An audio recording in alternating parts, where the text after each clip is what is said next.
एक उपाय है, क्या बोले, सत्यनारायण भगवान की पूजा। जो भी व्यक्ति श्रद्धा भक्ति भाव नष्ट हो गए और वह मनोवांछित फल को प्राप्त करेगा।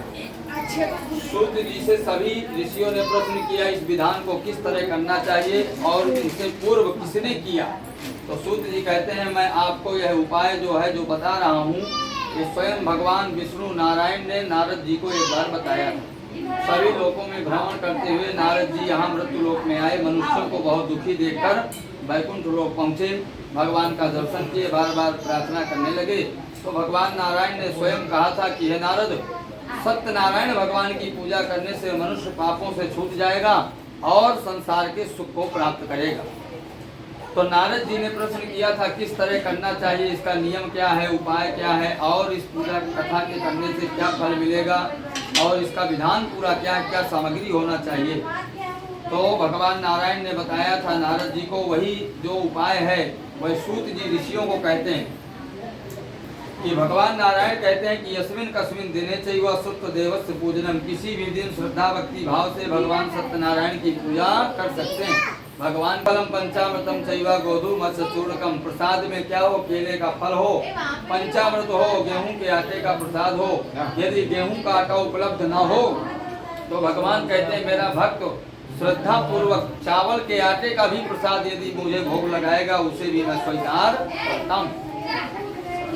इस प्रकार से इष्ट मित्रों को बुलाकर ब्राह्मण के साथ बैठकर भगवान की पूजा करें और भगवान की कथा श्रवण करें। बोध हुए व्यक्ति को बंधन से मुक्ति मिल जाती है।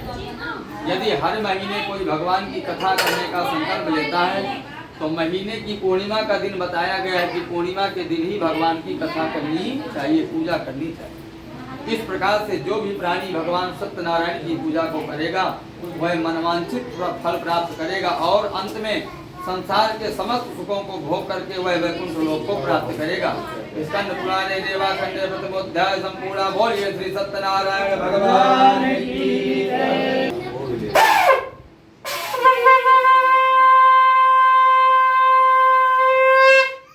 तुमको बताने जा रहा हूँ। कहते हैं इस पूजा को सबसे पहले किसने किया, तो भगवान के ही भक्त प्रिय थे एक ब्राह्मण जिनका नाम था सतानंद। काशी में रहते थे, वह बहुत गरीब थे, हर रोज भिक्षावृत्ति से अपना जीवन यापन करते थे। उस ब्राह्मण को एक दिन भिक्षा में कुछ नहीं मिलता है। ब्राह्मण दुखी होकर गंगा के तट पर बैठ भगवान नारायण का स्मरण किया। भगवान नारायण ब्राह्मण को दुखी देखकर स्वयं वृद्ध ब्राह्मण का रूप धारण किए प्रकट हो गए। कहने लगे आप क्यों इतना चिंतित हैं और क्यों रोते हैं, इसका कारण क्या है। ब्राह्मण ने अपनी दशा बताई तो भगवान कहते हैं कि चिंता मत करो, कि आप चिंता मत करो, भगवान सत्यनारायण की पूजा करिए और भगवान नारायण परम दयालु हैं, उनकी कृपा होगी तो आपके समस्त जो जीवन के दुख हैं, गरीबी है, सब दूर हो जाए। ब्राह्मण बहुत प्रसन्न हुआ। भगवान ब्राह्मण को सारा विधान बताते हैं किस तरह करना है, क्या सामग्री लाना है और सब कुछ बता करके थोड़ी दूर जाकर परमात्मा नारायण अंतर्ध्यान हो जाते हैं। ब्राह्मण अपने घर के लिए निकला, संकल्प करता है मन में कि कल मैं भगवान सत्यनारायण की पूजा करूंगा। परंतु ब्राह्मण के पास सामग्री लाने के लिए धन नहीं था, इसलिए रात भर इतना चिंता में रहा कि ब्राह्मण को नींद नहीं आई। प्रातः काल होते ही तो नहा धोकर संध्या बंधन करके वह भिक्षा लेने जाता है। उस दिन भगवान की इतनी कृपा हुई कि उस ब्राह्मण को बहुत लोगों ने बुला करके दान भिक्षा दिया। ब्राह्मण को बहुत सा धन मिल गया। ब्राह्मण बड़ा प्रसन्न हुआ कि आज तक इतना धन नहीं मिला। भगवान नारायण की बड़ी कृपा हुई तो प्रसन्न मन से वह जाता है और भगवान की पूजा की सामग्री लाता है। अपने इष्ट मित्र परिवार के साथ बैठकर भगवान नारायण की पूजा करता है। उस पूजा के पुण्य प्रभाव से वह सतानंद नाम का ब्राह्मण कुछ समय में धनवान हो जाता है और भगवान की कृपा जब हुई, धनवान सुखी हो गया तो हर महीने की पूर्णिमा को भगवान की पूजा करने लगे। तभी एक दिन उनके एक मित्र थे लकड़ी बेचने वाले लकड़हारा, वह जंगल से लकड़ी लेकर वापस लौट रहे थे। अपने मित्र सतानंद का घर देखे तो मन में विचार आया कि यहाँ पर मेरे एक मित्र की झोपड़ी बनी थी, यहाँ महल बना है, चलो देखें किसका घर हो गया। तो अंदर प्रवेश किया, देखा सतानंद ब्राह्मण भगवान की पूजा कर रहे थे। उनके मित्र जो लकड़हारा थे वह भी गरीब थे, जाकर भगवान को वंदन किए और ब्राह्मण ने प्रसाद दिया तो ब्राह्मण के द्वारा दिया गया प्रसाद ग्रहण किए और प्रश्न कर दिए। पूछने लगे हे मित्र, आप तो बहुत निर्धन थे, गरीब थे, इतने जल्दी चमत्कार कैसे हो गए, आप तो धनवान हो गए, सुखी हो गए। और ये किसकी पूजा कर रहे हैं, इस पूजा से आपको क्या फल मिलेगा। ब्राह्मण ने बताया कि इन्हीं की कृपा से मुझे आज सब कुछ मिला है और इसीलिए मैं हर महीने की पूर्णिमा को भगवान नारायण की सेवा अवश्य करता हूँ। और कहने लगा कि मित्र, आप मेरे मित्र हैं तो इसलिए आपको भी मैं यह उपाय बताता हूँ कि आप भी भगवान सत्यनारायण की पूजा करिए और वह परम दयालु है, आपके ऊपर भी कृपा करेंगे, आपकी गरीबी दूर कर देंगे।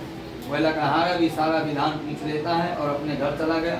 मन में संकल्प करता है मैं भी भगवान नारायण की पूजा करूंगा। दूसरे दिन लकड़ियों को बेचने के लिए जहाँ धनवान लोग रहते थे उस नगर में पहुंचा।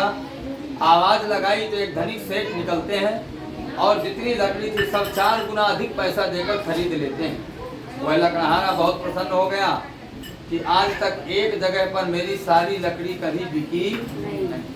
आज भगवान नारायण की कथा पूजा का संकल्प लिया है, इसलिए भगवान की बड़ी कृपा हुई और कहीं भटकना नहीं पड़ा। सारी लकड़ियां एक ही जगह बिक गई, पैसा भी 4 गुना अधिक मिल गया। उसका उत्साह बढ़ गया, भगवान के प्रति प्रेम और जागृत हो गया। वह गया सुंदर सुंदर सामान बाजार से लाता है और भगवान की कृपा से वह अपने घर में सायंकाल के समय संध्या काल में ब्राह्मण को बुलाकर अपने परिवार इष्ट मित्रों के साथ बैठकर भगवान सत्यनारायण की पूजा किया, भगवान की कथा सुनी।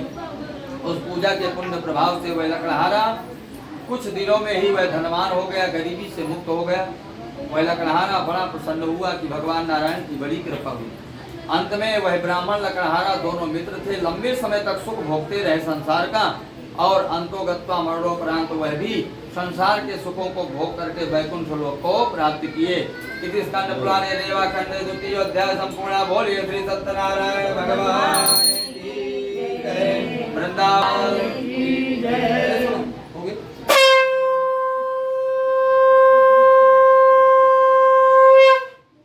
मुख नाम के राजा की मैं कथा उनका वृतांत सुनाने जा रहा हूँ। ध्यान पूर्वक सभी लोग सुनिए।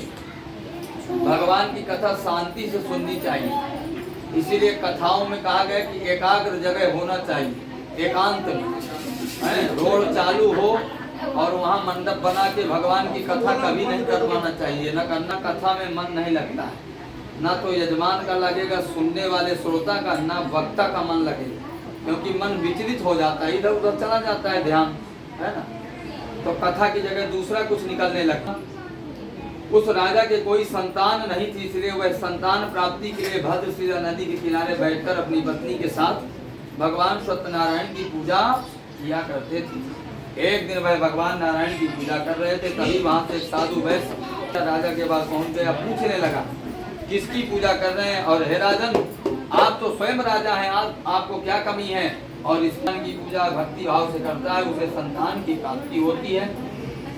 वह साधु वैसे कहने लगा मुझे भी कोई संतान नहीं, मुझे भी नियम बताइए कैसे करना चाहिए, क्या सामग्री लाना चाहिए, मैं भी इस कथा पूजा को अवश्य करूंगा। राजा से सारी वस्तु पूछ करके वह साधु वैसे अपने घर वापस लौट गया।